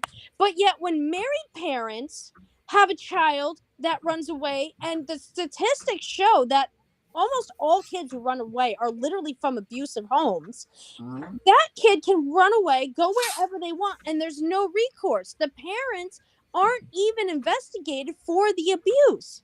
It's only family court or foster care families that is different. And I told the Congress offices this week, I says, why is there a different set of lines? Now, our statistics, our numbers, our domestic violence shows that that is something that kids need to get out of the bad situation, but yet we're literally taking that safety net away from them. So I put in a safety net where any child who runs away for actual abuse situations and the kid is stating, I'm being harmed, this is what's going on, I can't take it anymore. So whether it's emotional, mental, physical, sexual, the child will no longer be forced to go back to that home. The parent actually gets a safety net of, unless they are actually found by due process to be coaching or going ahead and actually, incentivizing the child to do this falsely, that child does not have to return until an actual domestic violence certified counselor has the ability to come in and say, okay, let's do an assessment, let's see what's going on. And I'm not talking like 3 months, 6 months, a year they have to do this. No, they have to do an assessment within 30 days and figure out, is there abuse going on or is there not? If there's not, Substantial charges. Yeah. yes. If there's Substantiate not, charges. and the parent was going ahead and telling the kid to do this and all just to cause problems, that parent now has accountability and possibly looking at jail time. If there's actual abuse and trauma going on, that child is no longer has to go to that parent until they get actual help to stop what they are doing. No, And you're being told to look up the adoption and legal guardianship incentive programs. They'll show actual dollar amounts in each states that each state has gotten incentivized removals and TPRs. yep, I took a screen So of that so I can go ahead and research into it. and I just thought of this. I was stupid. Like, you wouldn't believe stupid. For the ones that are looking for Melissa, you can join Stone Soup group. Is that the Yep, name? The don't Stone for Soup. Yep, for Justice on Facebook, or you could find our Connecticut chapter of our Parents' Rights. It's called the Unknown Connecticut Parents' Rights um, Child and ADA group. I should know my own damn name, but I didn't want to make it that. We were waiting for the 30 days to change it from the Family Justice and Accountability Act to equal and the same parents, children, and ADA rights. Because I think that's what we all are, guys. We're all parents fighting for the same thing. We want our kids taken care of appropriately. We yes. want to go to a place that we can be heard. And again, if the courts are denying us that right to do it, that's a violation of our due process. The system has to be collapsed. Period. What comes out of the ashes, that's a whole nother conversation for a whole nother night, guys. And again, this is why we're asking you, crunch the fucking numbers, get it to us, show us your state's problems by financial, so that we can tie it back to the 4B, 4D, 4E. And did I leave out anything? E, No, F, G, H, I, J, K, L, M, N, O, P. It don't matter to me. If it's funding, and like I argued for the disabled funding, I argued for the Department of Developmental Services doing the biggest racketeering and denying of program services and activities to have cost savings so they can return, like an example, $50 million back to the general fund last year. Why there's so many people in need of services, they have the balls to return $50 million, guys. That is not chump change. That is direct incentives, direct cash into your communities you live in. Because more than likely, if it's going to be an improvement to their home, it's going to be done by somebody in your local community. If it's going to be a therapeutic benefit, it's going to be somebody from your local community. Because again, these are CAM therapies that are supposedly covered for the intellectually disabled that insurance companies will not pay for. And again, I don't get it, where if you can go get your head looked at by a doctor because you're feeling suicidal, well, then why isn't a doctor capable of looking at a family entity? I just don't get it, in treating that family entity as a whole. I just don't get it. Why does it have to be the court horse? Yep.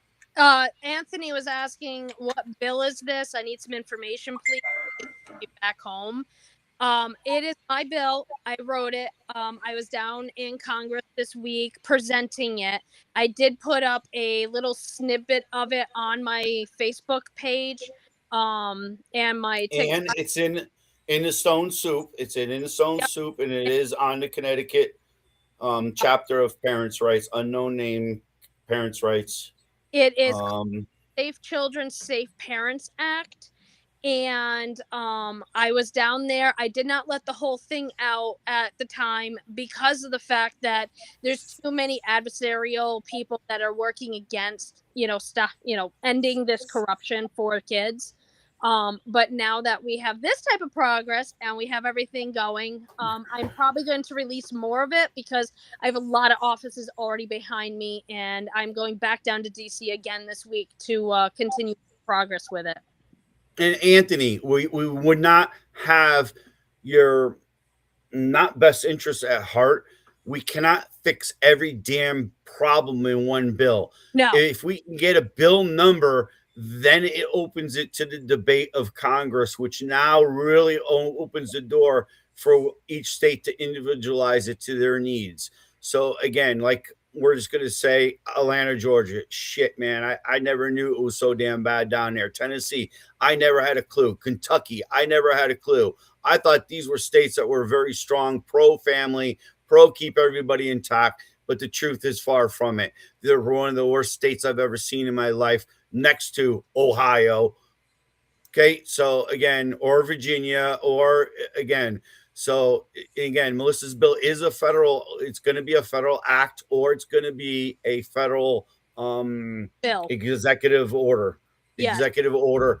We're looking to amend existing. If you want to tell that story, because tell them how you last night a light went off in your head when we were talking that it tied into an existing structural bills that are already there that we're technically only amending them.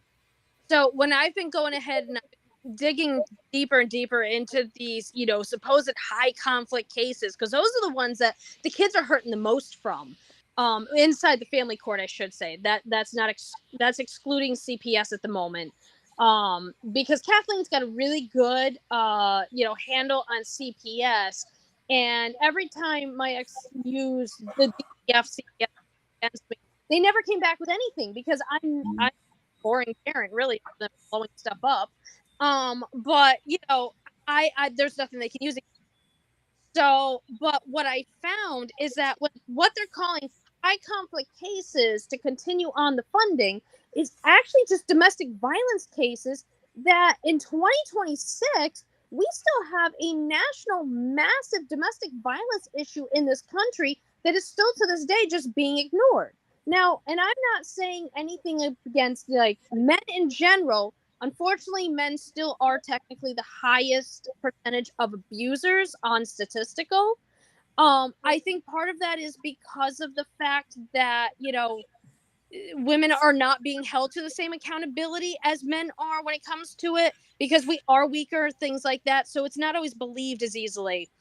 I think is some issues there too, but using the statistics we have and everything and the family court cases, most of these domestic high cases are domestic violence. So I wanted to put in protections for domestic violence with putting in the due process, everything else. And my bill's 30 paid, which it's literally nothing more than about wrongful removals of children. And that wrongful removal is about family court and CPS because they tie together.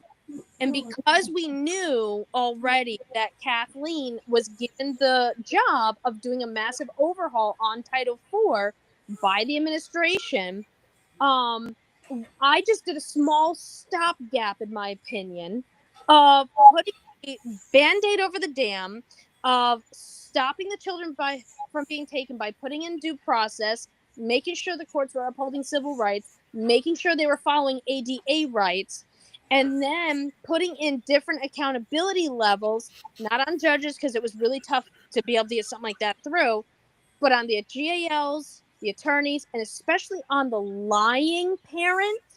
If we can hold a lying parent accountable and they find out they're going to have to pay up thousands and thousands and thousands of dollars just because they lied to get control, well, how many people are really going to want to go in and do that too much?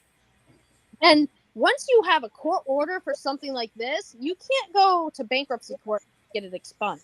That's not how it works.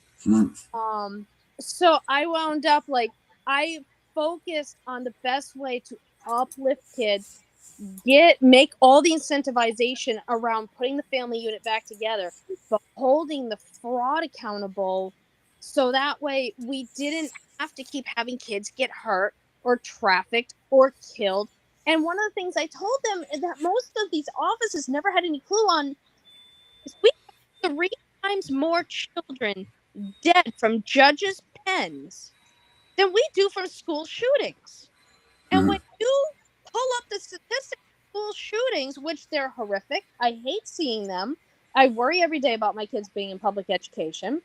But when you go ahead and you have a school shooting and children ultimately are lost, you have a national outcry for something done. In a short amount of time, we have done some things. Schools have bulletproof windows, they have locks on the doors, All bulletproof. these safeties, right? Yeah, but yet 3 more times, and it's not even properly counted, of children dead by judges, and you're telling me I wonder on that same note you're talking about now, if we can get somebody to figure out the numbers crunched from after 18 to 26, how many kids are committing suicide that have been either in the system. They've done those numbers. We have those numbers.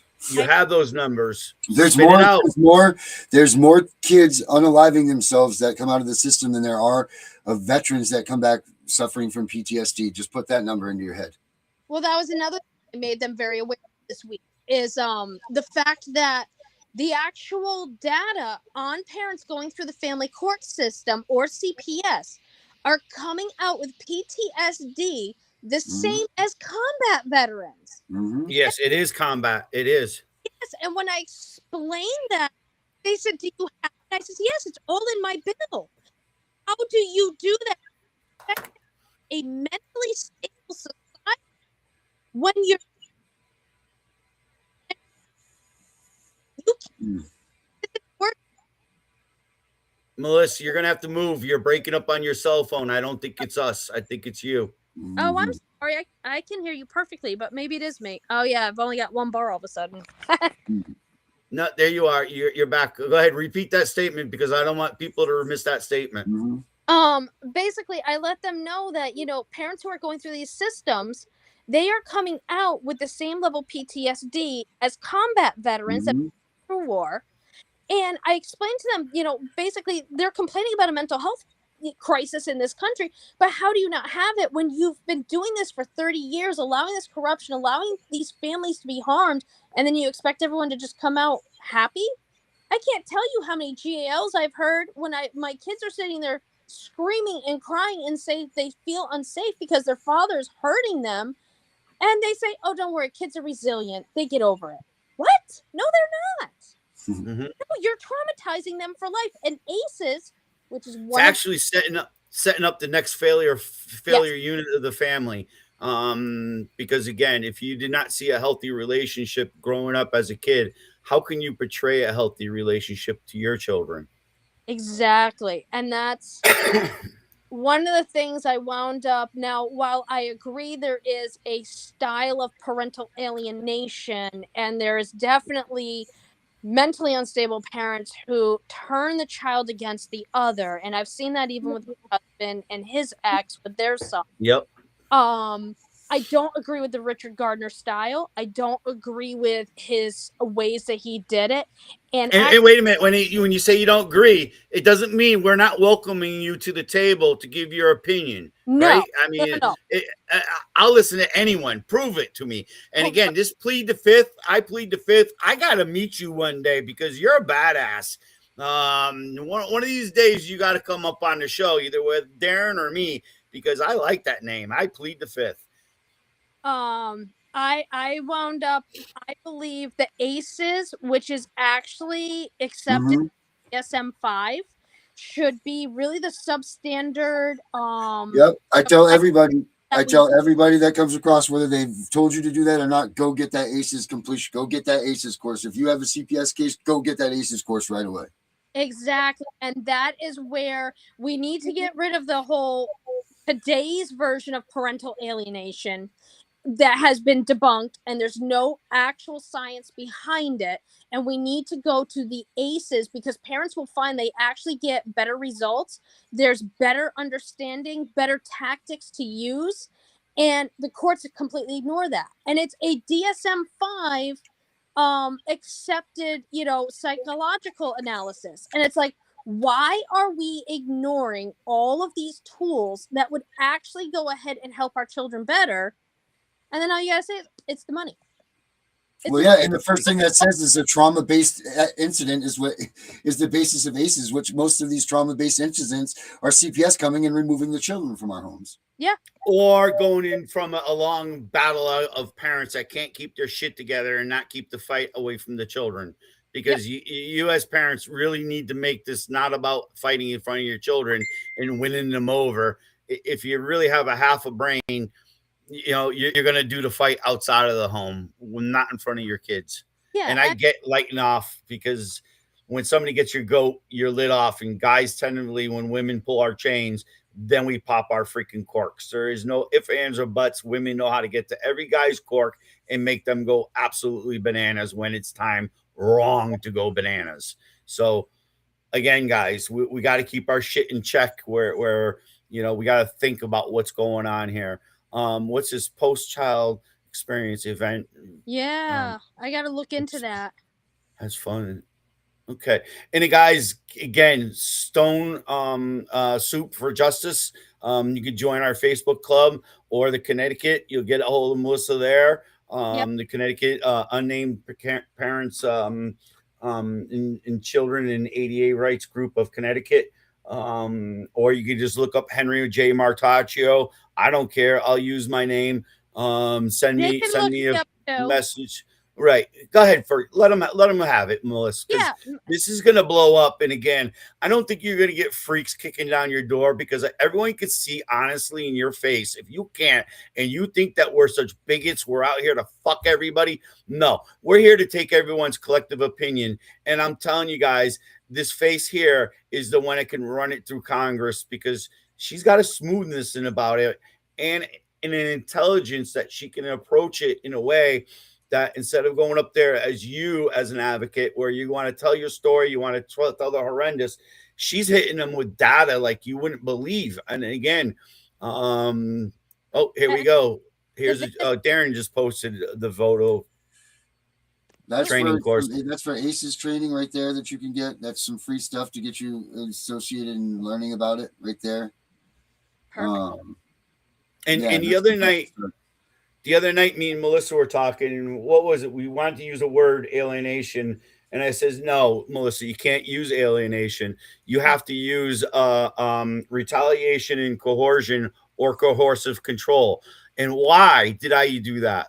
Because when I found it in the ADA, but Melissa, tell me how deep, when you started looking into those three case words, and again, how it tied into so many other funding, from domestic violence all the way down the line, guys. It's all put together in the background. And the problem is, like, again, it all goes back to the Title IV stuff coming down. And because they're able to just use those funds, because nothing can be audited, by the federal government, what they're doing is they're paying everyone off, the counselors, the teachers, your doctors. I mean, pediatricians are actually under quotas, basically, to go ahead and make false accusations against parents. And there are doctors who are starting to come out and actually admit it and say, we're giving this up, we're not doing this. So I mean, the money trail that runs behind it, and if we can get rid of that money trail and we completely change over the system, which is what we are currently working on, and this EO should be starting it, children and families aren't going to be going through this like they've been. Yeah, it's just not going to continue. And finally, and regardless if you vote for Trump, didn't vote for Trump, whatever, the one thing I can say, and I got Democrats to even agree with this, that are on our side and working with us, this has been going on for 30 years. And this is the first time in history We have had an administration that is willing to end this and is putting it forth to end it. And they're putting every door open of suggestions, ways, ideas, and they are working to actually get kids safe. So, regardless of how you feel, you really got to thank Trump for this and the Republicans, because this is what they're doing. It just my opinion, not trying to go political. It's just No, but if you want to look at the statistical facts of the country, it's been the Republicans that have given every major civil fucking right in this country. yes.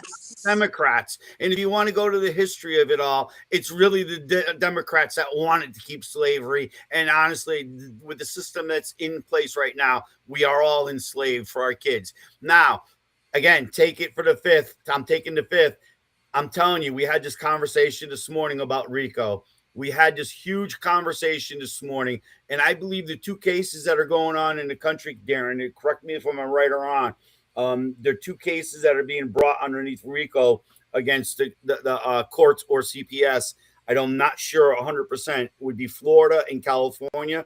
Does anyone know of any successful RICO cases that are going on? Because I do believe this is a criminal enterprise on behalf of the bar. I believe the bar should be charged and equally treated like a criminal enterprise right now for profit of the family destruction. And again, what made me disgusting in my life was I said, how is it the best interest to bankrupt the family in the child's best interest? And I was told by this male attorney, the money's better off in my pocket than theirs. Yep. So that's the mentality we're fucking fighting, guys. Get your fuck on, get your hustle on, all this other bullshit. So again, when I say to you, I'm begging the groups to come together and start feeding some data, some hard numbers. And again, if we have to have like an off-site fucking meeting where it's a neutral thing, a Zoom meeting, come in and 5 of us can talk and be experts at the subjects that we're looking at right now, let's do it. I mean, honestly, I'm open for it because it ain't about me. You're looking at 3 parents right now are doing this for free of charge. I don't make a goddamn thing. You're actually taking away from me and my child's life right now. So if you think I'm here to profit in some particular way, or like we know certain people are getting now paid by the FBI and the CIA to be a plant to disturb what's going on, and you'll be surprised on the numbers. And until I can get the data in my hands, which again, an ethical hacker can help me out, how do I get to it? How do I figure out and prove hard data on these people's payroll from the CIA or FBI? I mean, seriously, guys, I know it sounds nuts to think this way, but it's happening. Yeah. They'd rather spend 90 G's on somebody a year to throw total chaos in our fucked up fucking situation because you got 1 million, 2 million, 5 million, 20 million desperate parents out here right now that are looking for somebody to lead them or somebody to give them justice. Well, sorry, guys. I'm sorry. We got to ask you to stand up and help us to help you. And if you don't like the bill, then guess what? Amend it on the floor of Congress like all other bills are done.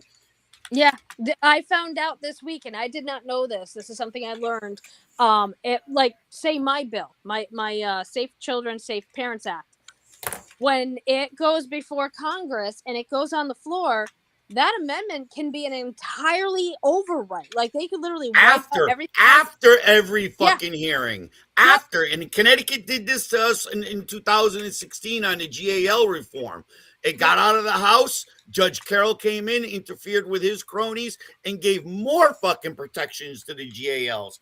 Yep. And I hope in our bill, which I know it does, but it covers the kickbacks from the AFCC club, correct?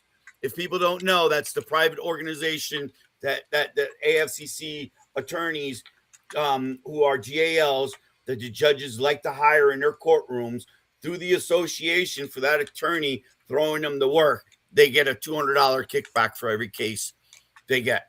Yep. So it's again, there's so much fucking incentive monies. It is not about your best interest of the children. No. And again, what was that data you said? Excuse me, about filling up the beds. That if CPS is not meeting their quotas, family courts can meet the quotas for them. So basically, they're just incentivized to keep high numbers. So in the actual information that I found is basically that, as long as they keep a high number, and I mean hundreds of thousands of, Title 4D, meaning child support, and foster care going, DCF in our state, the number of cases going, they get their bonuses at the end of the year. But if they drop below a certain percentage, their bonuses not only get cut, but their personal budgets get cut. So, I mean, what judge, they want their bonus, they got another boat to go buy or whatever. What judge isn't going to go ahead and make sure that they destroy your family and your kid to go ahead and, make sure that they get their money? And here's one other thing that I found out today, but I was given a little bit of information by someone who's done this for years. Look up your judges and look up any non-profits. It's called a 990 that they may have put into their taxes, and look for non-profits that they are involved with. Oh, I got that. And I even called her out on it. Judge Avery Whetstone, state of Connecticut, was number one contributing to the Children's Law Center, which receives federal funding. And the way they were doing it is through their fundraisers. So she would go to her fundraising parties and she'd be the highest bidder on a bottle of fucking wine. How about that one? Sons of a bitch. Yep, and there's a lot of bad stuff going on with those. So again, look at how this is all happening, guys, and get back to us. This is the information that we need to show, because again, I know in Ohio somebody ain't letting the music out, but she might be listening now, and I don't care. But their GAL was caught at a private fucking sex club with different attorneys and different judges, and it's a private sex club. What do you think that they're trafficking there? The fucking children that they're stealing from parents. Once they hit 18, they're the new fucking little go-to guys. Again, come on, guys. It's crazy. You guys got to start breaking apart this shit in your state. These people are freaks. They are beyond freaks because they have absolute immunity. They think they can do anything they want to anyone in anywhere in any time. And that's the power that needs to be taken away from them. Yep, exactly. And they're not supposed to have that much power. They're supposed to have ethical standards beyond me or you. Beyond me or you, because they are bar members. They are judges. They are, Acostas. And that's the, yep, they're all on sanctions on drugs. Yep. When Pelosi says that no one is above the law, that's supposed to mean that nobody is above the law, including judges, attorneys, GALs. Right. But and it's the fact of, if you can only catch me, then I stay above the law. It's when you try to catch me, I use the law to shut you down. Yep. Henry, I think that I'm going to announce this right now, that February 21st, so it's a Saturday at 8 p.m., so we might have to push your show off, or maybe your show pushes this. I think we need to have a We the People Against CPS and Family Court Summit, which we're calling for all the advocates, the leaders of advocates, Congress people, Melissa, all of these people to come together, show their unity, and join up for that one day so everybody can sit here and just bash it out and get this thing united. Let's do it sooner than that. Let's do it sooner than that, Darren. Let's do it next Saturday. I mean, seriously, this is some serious shit where we need to start putting our petty shit aside. Fuck everybody and their ideas. Yeah, all right. So let's take it down. Because the only reason I said that is because the 14th is Valentine's Day, man. So I don't think we're going to see a lot in that. And I think next Saturday would be too quick. Yeah, next Saturday's too quick. And I can tell you right now, I'm busy. Right. So let's. I know that you're saying that, but that'll give 3 weeks for everybody. And I know then Melissa will have a huge update for everybody too by the time we get there. So maybe she can lead that charge. Yep. But until then, again, guys, start crunching your state numbers. And I know it's 9:30, and I appreciate Sam for waiting for a little bit. She didn't join in tonight. I really wanted my Sammy in here tonight because she's a beautiful person.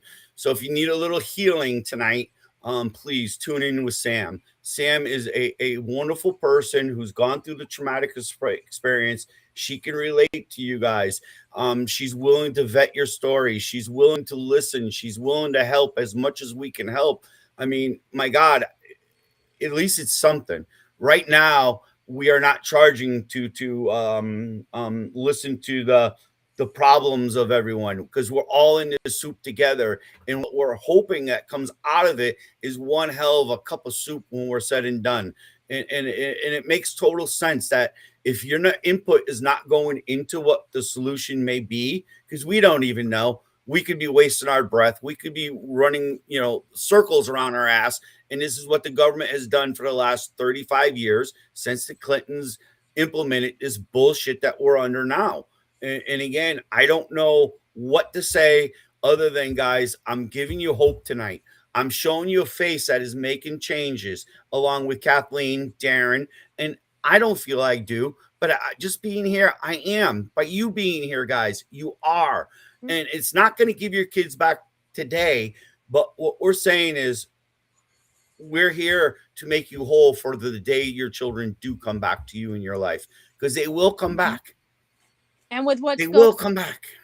And with what's going on right now and this amendment to the executive order that's going in, and the fact that RFK does not have to go before Congress to make this change, we may not be able to get our kids back today or even tomorrow. It may not be till next month or the month after, but it's or a year, or it could be a year too. So let's be realistic. I don't think it's going to take that long. I really don't, with what I'm hearing from behind the scenes, but you never know. It's not to be flooded. The courts are going to have to review for due process errors. So again, get your cases built. Get ready. It's coming.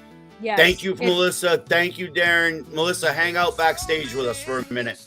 Okay. Don't hang up. All right, Darren. Kick us out of here, Darren. Thank you guys for joining. God bless you all. Tossing and turning all night through, not sure how long they can pursue their hope, sheerly stripped away, facing challenges each day, little by little. We trusted systems devised for people, sought refuge beneath town steeples, turn to our God, the Almighty, to grant us strength, keep love mighty. We drop to our knees in prayer, begging, let us fight despair. Let my heart fight one more round. They cannot take what I found. Little by little, shall rise up and turn the page. My words will guide your brave stage. Go and spread your message true. Now's not the time to bid adieu.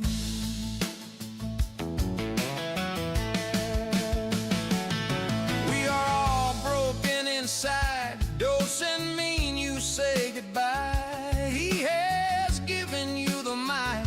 Show the world your inner light. Little by little, they kidnap our children's play, chase their fathers far away, tear families with no pride, forcing you to run and hide. The corruption thick and rot, churches hold nothing not. If we stand up hand in hand, together stronger we stand. Cast out demons, turn away, embrace faith in Him each day, proclaiming God you're believing. He will keep your children breathing. Please, God, hear my heart's cry. I need your light, you're so high. Can you hear me up above? Give me guidance, give me love. Little by little.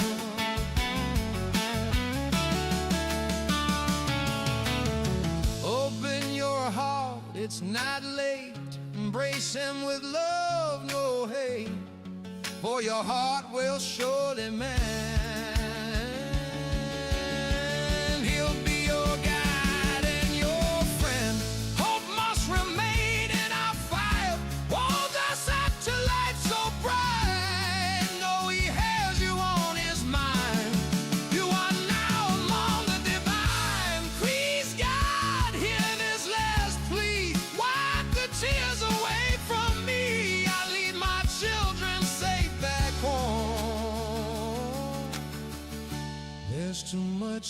left too alone.